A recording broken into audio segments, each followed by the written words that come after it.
Zakaoniny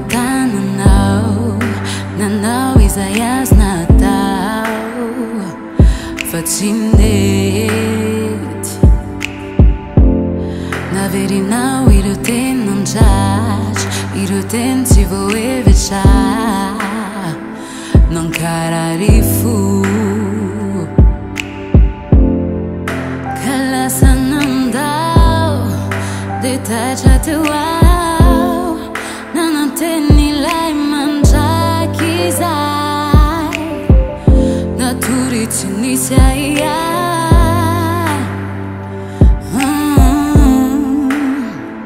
Nangaina tavela teo aho, fizindra izao nolay tokanao ianao, fa tsy izao intsony. Navelanao teo aho ka mazina ny tontolo,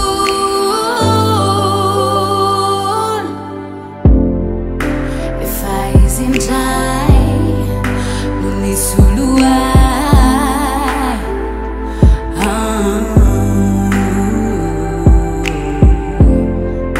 Efa izy indray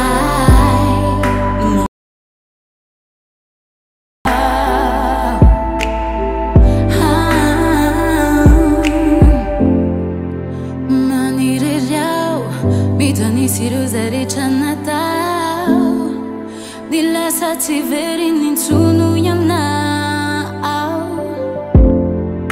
ka anadino anao no filamatra vaovao ahy, miandry lay anjara sahy.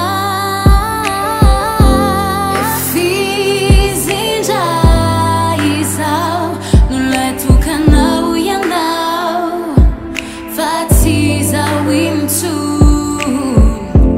Navelanao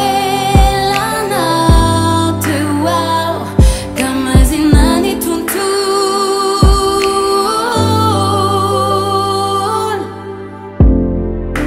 efa izy indray no nisy olo ahy.